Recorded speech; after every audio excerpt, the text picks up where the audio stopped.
For a great cup of joe, there's one thing you should know. Your morning brew can also be playful. Buff Boy Brewing guys make the temperature rise, and you surely feel naughty when you swallow our coffee.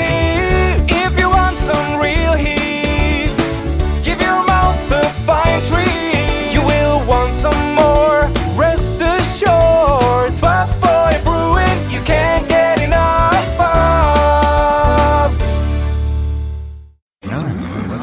It's time for The Scribble, your weekly fix of celebrity chats, bizarre stories in the news, and basic random chatter with best-selling author and syndicated radio host Jeremy Bradley.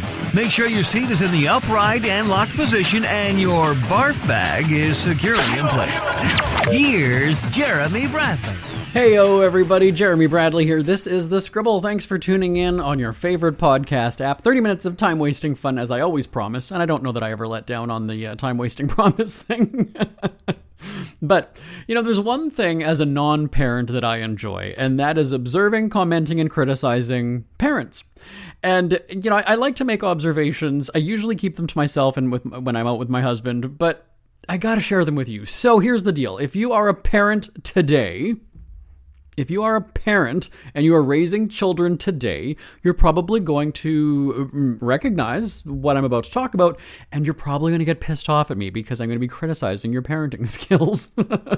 Or maybe your parenting, not even necessarily skills, I would say your parenting habits, tactics. There you go. That's maybe the way to describe it. So sit back and relax because, again, that clock is ticking on 30 minutes of time-wasting fun, and it starts on The Scribble right after this. Isn't it crazy that you wait for payday, but before you know it, you're strapped for cash again? It's time to stop blowing your money and become a smart spender with the book, The Official Guide to Being an American Cheapskate at cheapskatebook.com. Learn simple ways to cut costs at home every day and during special times of the year. Don't go broke at Christmas. Don't remortgage the house for a fancy vacation. The book is filled with tips to save you money throughout the year. Check out the best-selling book, The Official Guide to Being an American Cheapskate at cheapskatebook.com or on Amazon and iTunes. Ever had something to get off your chest but never had the balls to say it? That's a load of crap. Speak Free with JB.com is exactly what you've been waiting for. Your chance to tell it like it is and not care what anybody else thinks. Have your say on issues of the day. Join newspaper and radio columnist Jeremy Bradley as he tells it like it is. Hundreds of thousands of people have stopped by, including some well-known celebrities who have had a chat with JB and speak candidly about what's really going on in the world. You can join them too. Have a rant or a rave. Be brave and head on over to www.speakfreewithjb.com now. Jeremy Bradley here, back on The Scribble. As a non-parent, as a non-parent of human children, I guess is the way to say it. I don't use that term that I'm a dog daddy or I'm my fur baby. I don't use those terms. I don't know. We have dogs in our house and but like pet parents and all these things and go see dad, go see mom. We don't do that in my house. Anyway, so let me get to what I'm talking about here. I am fascinated when I observe from the sidelines, make my observations, comment on parenting skills. Now, I've talked about it here on the show before, and I think that a lot of people are making these observations that parents they're like glued to their cell phones when they're out with their kids. Now, my husband and I, we don't cook very much, and so we dine out quite a bit. And it's fascinating. There's two things we actually enjoy listening to. I'm already laughing. I should make this entire story about just what we do. One of them is we enjoy listening to couples fighting in public. And then the other thing is, let me just stop there. Let me go on about that, okay? Now we have our disagreements, but it doesn't play out in front of my staff. It doesn't play out in front of my family members or friends. It doesn't play out certainly in public, just around strangers. We just don't do that. And if he does try to kind of, not goad me, but, continue on heated discussion or debate, I just don't respond. And I just shut it down. Like I don't engage. And so I think that sends the signal that he knows that it's going to be on when we get home.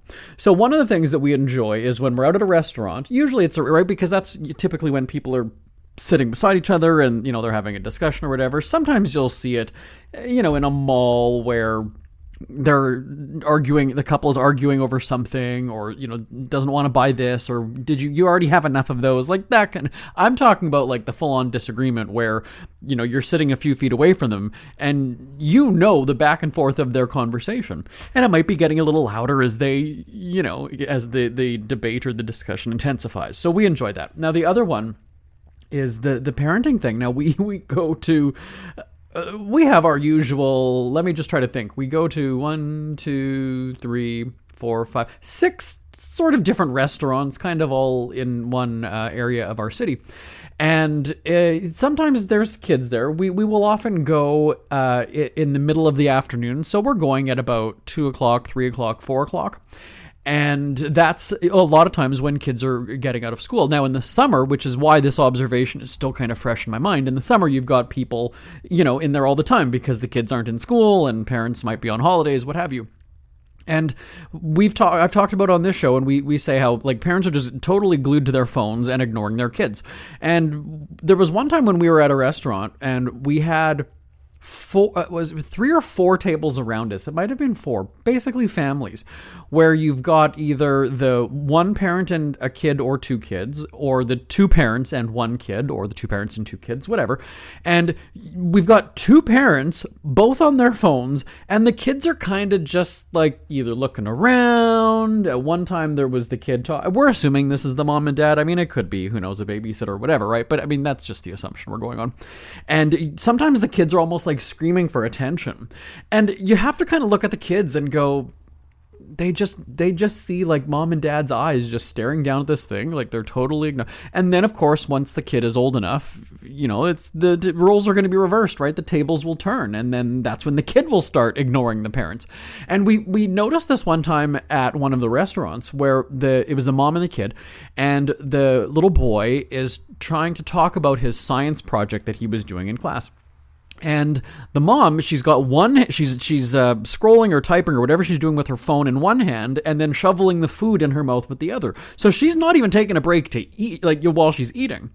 And you kind of feel, and I hate kids, but you kind of feel bad for the kid because he's like, Mom, and you want to go over there and just like either grab her phone and stick it in the pitcher of water, or throw it across the room, or just go and say, Mom, did you catch what he was saying? Because we heard it. We heard about a science project. Were you listening to it? You weren't? Okay. But, we're not that kind of people. We'll just listen and judge you from afar. And so in that moment, I was like, wow, this kid is, my mom was a teacher, so we didn't really ever have that kind of, and we didn't have phones back when I was growing up and my brothers were growing up. So we didn't have that distraction, or my parents didn't have that distraction. So they kind of were having, and, as you get older, that's when you kind of, your kid doesn't want to talk to you, right? When they're maybe in their early teenage years, then they're just, then they are going to be on the phone. But this was a kid who was at least, I'm not a really good judge of ages when it comes to kids, but I would say 6. Okay, wait, so 6 would be, no, maybe about 8 or 9 years old then, I guess. I'm trying to think, because 5 years old, you're kind of like nursery, so he was older. So at least, 8 or 9, maybe 10 years old. And he was, just desperately trying to get his mom's attention while he's talking about his science thing, and she just had no interest in it.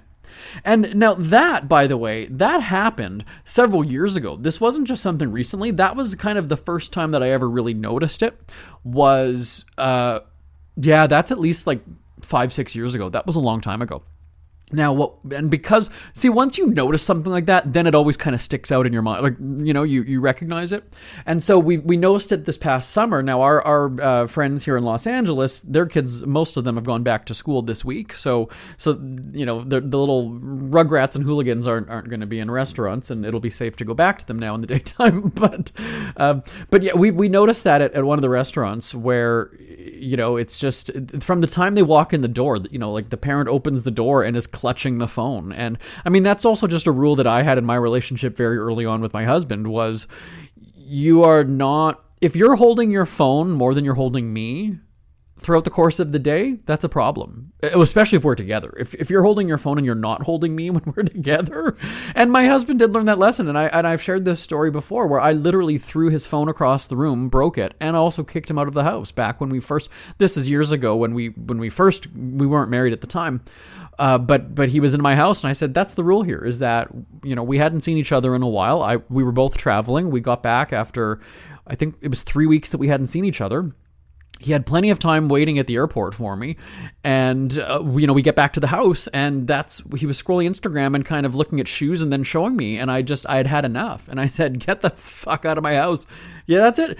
We haven't seen each other. And you had hours while his flight got in a little bit sooner than mine did. So he just stayed at the airport waiting for me. So in that entire time, what were you doing? You were on your phone. I can guarantee you were on your phone. And then now we get back to the house. I'm not saying that we're all of a sudden going to get, busy or whatever, but that's our time to reconnect. And, the dogs were still at the dog sitter. Like, we had the house to ourselves. This is our chance that we could drink, we could blast the music, we can do, grown up things, whatever it is.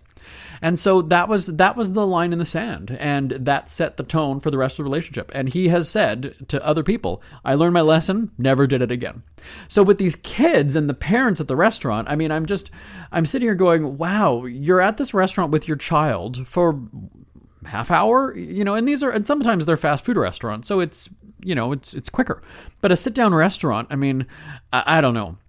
So you're going to be instilling that behavior in your kid. And then when your kid is going to do it, you're going to have that freak out and say, why aren't you listening to me? Listen to me. I'm talking to you. Well, excuse me, Mom, because when I was trying to tell you about my science project back in the day, were you listening? No, you weren't. You weren't. So it's just fascinating to kind of watch that. And it's remarkable that the parents don't kind of see what they're going to be setting their kids up for when they're old enough to have a phone. I mean, that's just, and I told a story a while back. We were doing our family Christmas, and we were at my cousin's house, and there's a lot of people in our family, and most people just kind of get it that when you're doing Christmas dinner, you're talking, right? Like you're with your loved ones, your relatives, the cousins that you don't see all the time. Like, how are you not talking to them? And especially when you're my nephew's ages at the time of this story that I'm telling, my nephews were in they're 18 now, so that would have been about 12, 13, 14 years old. And so one instance was my nephew was sitting on the floor at the coffee table. Now, it was a glass coffee table, and my dad was sitting on the couch behind him. So this is, your grandpa that's sitting right behind you. And he's got the same thing. He's double fisting. He's got the phone in one hand. He's shoveling the food with the other.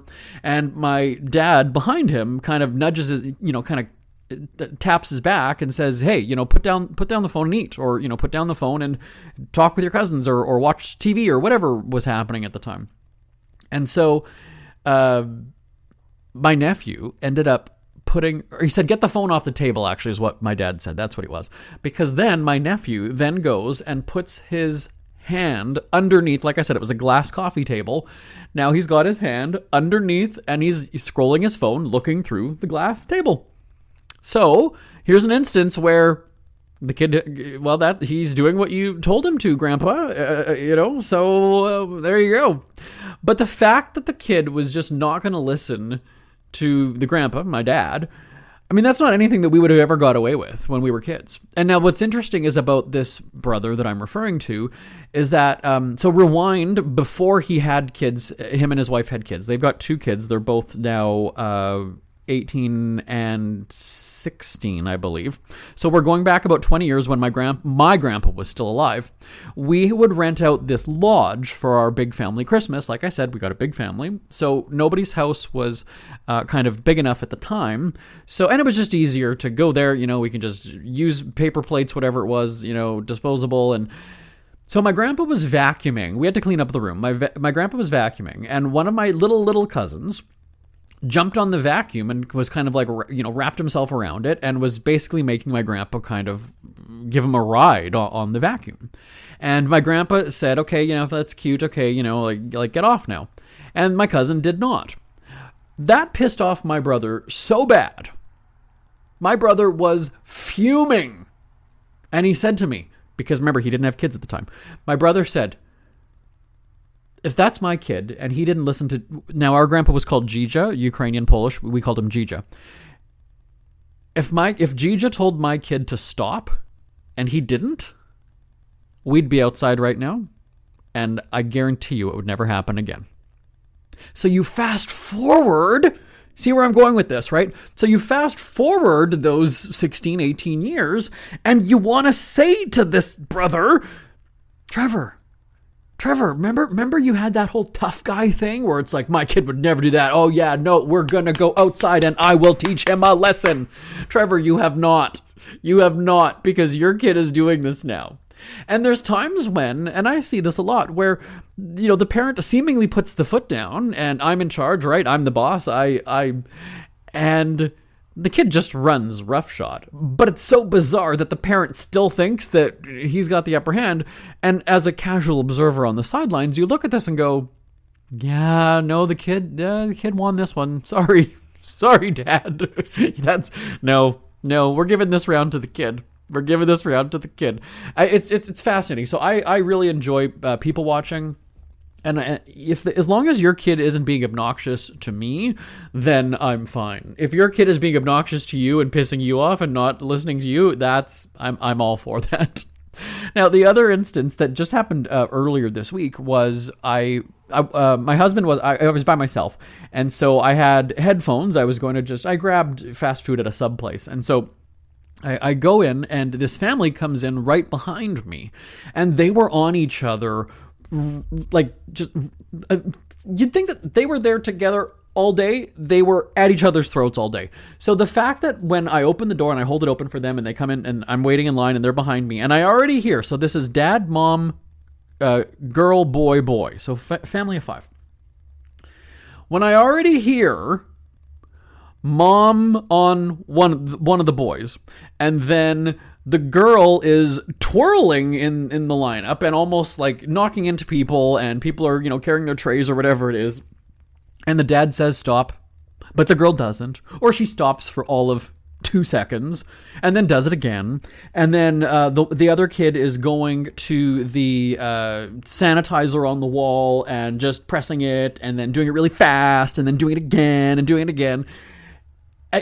I'm sorry. And again, like I said, I'm not a parent, but it would have been, everybody stand beside me now and stop. And that would be the end of it. There's no negotiating. There's no, okay, well, you do this and I'll get. And so I thought, this is going to be good. So they're behind me, so I'm overhearing all of this. And then one of the boys is tired. I'm tired. The mom is now talking baby talk to him. It's okay, buddy. We'll get you some food, buddy. It's okay. We'll be over. These kids are old enough that they're, like, again, 6, 7, 8, 10 years old. They're not that they're like a 2-year-old. These are, these kids can speak for themselves. They know what they wanted from the restaurant. They're old enough. So mom is already kind of like babying this like grumpy boy that they've brought along, and the girl is practicing her ballerina destruction in an open area, but knocking into people as they walk by. And then the other boy, like I said, was kind of just like going around and just like touching everything, looking at the drink machine and touching the hand sanitizer and pressing down the pump on like ketchup or whatever it was, or the different condiments. And all the while, okay, come over here now. Okay, now that's enough. That's enough now. And the kids are not listening. And I just I'm standing in line going, this is, what? I wouldn't be able to deal with this all day. I would not. So it sounded like this family had either been, shopping or doing something. They'd spent the afternoon together. So like I said, I'm in line first, so I get my food and then I go and I sit down. Well, wouldn't you know it, they sit 2 tables over from me. And so I'm sitting on this long bench, and then there's the tables, and then there's the actual chairs across. So, right, you got that long bench, and it's got like 4 tables to it, right? So I was at a table just like for 2, and then they had a table of, I guess it was for 4 or 6 anyway. So the obnoxious boy was playing with, I'm pretty sure it was ketchup, but now that I think, yeah. And he was pretending to squirt it on the girl. Pretending to, squirt her, spill it, whatever. Well, sure as shit, he eventually dumped it on her. He eventually sprayed his sister with ketchup. Or like I said, or sub sauce or whatever. I don't know what it was, but it was some kind of a sauce, a condiment. And so Dad, who's sitting across the table, says, I told you 3 times not to do that. And he keeps using the word disobey. You disobeyed me. You're disobeying your parents. So come out from behind the table and sit at this table. And he points to the one that's kind of in between us. And the kid says no. And he just refuses. No. And he says, okay, then we're going home. And you're not going to eat for the rest of the day then. And you're going to be in your room. Well, they didn't leave. So kid called the bluff, obviously, right? Dad doesn't follow through on his threats. And so again, Dad is saying, move to this table right here. Don't sit beside her. Apologize to her. And he's just rattling off all these demands that are just totally being ignored. And to me, this is just delicious. And I could feel, by the way, I'm a dick, but I can feel the smile on my face. I've got this almost like a smirk and I'm not wanting to look over, but I'm wanting to look over because I want to catch the parents' eyes and just sort of give them like a, but I don't. And so the boy, again, is just not listening to what Dad is saying. And Dad keeps, you disobeyed. I've told you 5 times now. I've told you 5 times. You're not doing it. You're not listening to me. So the boy then eventually... Oh, and Dad was about to move the table. And then at one point, Dad actually said, come with me into the bathroom. I don't know if he was going to beat the hell out of him or what he was going to do. But he said, come with me to the bathroom. They didn't go to the bathroom. But eventually, the dad moved the table and then physically pulled the boy and then sat him on the bench beside me. Or at the table beside me. So then the kid is just refusing to eat at this point. The kid is just sitting there, arms folded. No, I'm not eating. And the dad, rather than, let me just point this out.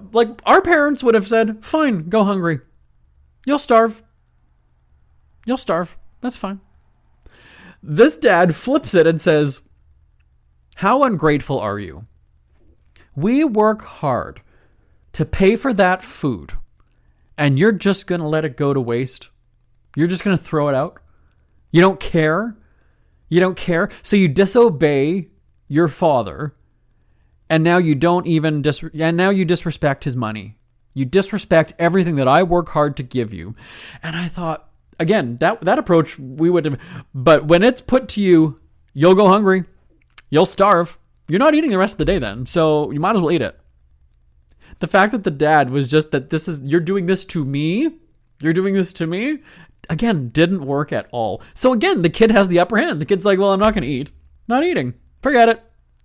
And it pisses Dad off even more. So now Dad's laying into him on that. And it's like, this kid knows exactly how to push the buttons. He knows how to totally not listen to what Dad says. Dad goes and says this. Okay, fine, I'll just do this. Dad threatens this. Okay, well, whatever, And then you've got the mom, now again going back into baby mode for the kid. Buddy, just a couple more fries. Okay, buddy, just, and again, you're sitting there thinking, one, you want to actually go and ask the parents, do you regret all this? Do you regret that 1, 2, 3? Is it any regrets here? Are you happy? You people are happy? You happy with how this is a good home life? You guys are all good? And then out of nowhere, Mom is talking about getting the kids ice cream.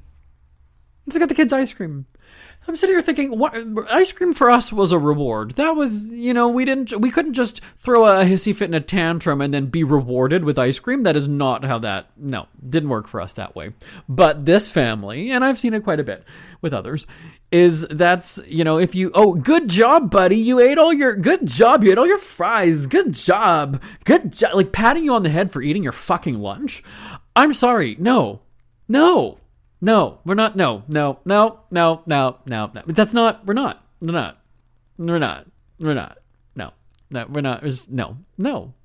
And it's funny too, because at the top I mentioned about not being a parent to, to children, right? But when I'm walking our dogs, my husband, it's usually me that walks them, but we have a routine that we walk. So there's one dog to my right, then there's me, then there's a dog to my left, and then my husband is to the dog's left. So if we're not in that formation, the dogs get weirded out, and so we always have to walk that way. But if it's just me walking them, and I don't have that other barrier on the other side, right? So the one dog isn't kind of sandwiched in between us. When you're walking down a sidewalk, you kind of go to the right. You treat it like a street. If you're passing somebody, right, you're on the right-hand side. So if I don't have that buffer of my husband to the left of the dog, if he's not to the left of the dog on the left, if that makes sense, then the one dog, sometimes if people are approaching us or another dog is passing, he will kind of get a little bit rambunctious. If it's those little yappy dogs, the little tough guy yappy.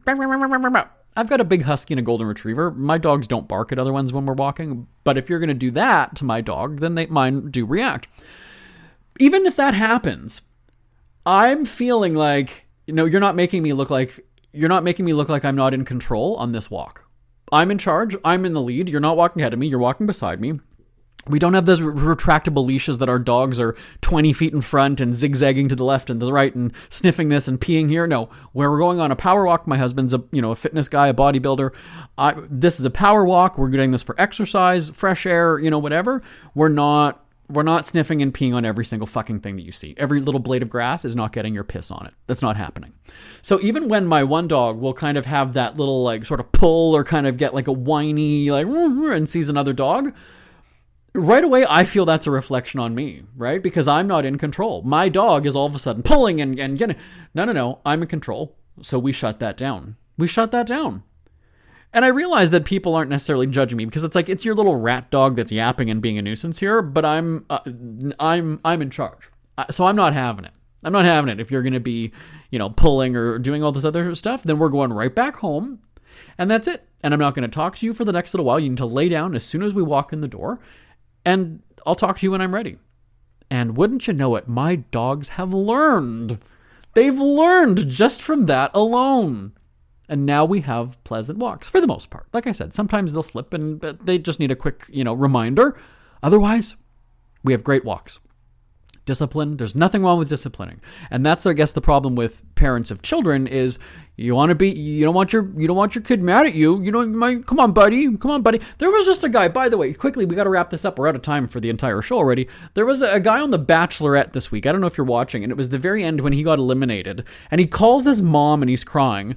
She called him baby. I don't know how many times. Oh, baby, it's okay, baby. Oh, baby, I know. Oh, baby. If I were to give you that clip and you just watched it and I would say, who's he talking to? You would say girlfriend or wife or something. It was his mom. Grown man on The Bachelorette. And the mom is calling him baby, baby. Oh, baby, baby. It's okay, baby, baby, baby, baby, baby, baby. No, you're not. I was never friends with my parents when I was growing up. That was just, there was two different levels. There was the parental, they were above us. They were above us kids. I will admit, your parents are on a different level than you when you're growing up. But now it's a level playing field and you're friends with your kids. Not happening. And that's where I want to go and say, how's that working out for you? Is it good? They don't see. Oh, okay. Good. All right. We're out of time. We got to wrap up the entire show. There we go. My name is Jeremy Bradley. This is the Scribble, right? We're done? That was a 26-minute monologue, folks. We're out of time. Thanks for listening. Send me an email, live@jbonair.com. I will talk to you same time, same place next week. Bye-bye for now. It's never too early to start thinking about your next holiday. Have you checked out Mexico recently? From tequila tasting, swimming with horses, to ziplining through the jungle and watching whales and dolphins in their natural habitat, Puerto Vallarta has it all. Visit mexico.jbonair.com to see all the fun PV has to offer. That's at mexico.jbonair.com for hundreds of photos, interviews, and videos from around the tourist hotspot. Check out mexico.jbonair.com for all the fun. That's mexico.jbonair.com. Who are the Kardashians feuding with now? What did that little thug Justin Bieber do this time? Who's getting hitched? And who's headed for Splitsville? Hear the latest celebrity news and gossip every day on Entertainment Wrap-Up. The good, the bad, the ugly, but mostly the ridiculously hilarious. It's all recapped in this daily segment at entertainmentwrapup.com. Have a laugh at the expense of the rich and famous when they take themselves way too seriously. It's 3 minutes of time-wasting fun at entertainmentwrapup.com. Check out Entertainment Wrap Up at entertainmentwrapup.com. Brought to you by Speak Free Books. We hear you chirping. Get scribbling. Tweet up the Scribble at The Scribble Show. Join the discussion with Jeremy Bradley. It's all going down right now on Twitter at The Scribble Show and at thescribbleshow.com. Want more Scribble? Check out thescribbleshow.com for past shows, celebrity interviews, cheapskate tips, and more. That's at thescribbleshow.com and on Twitter at The Scribble Show. The Scribble is a Speak Free media presentation.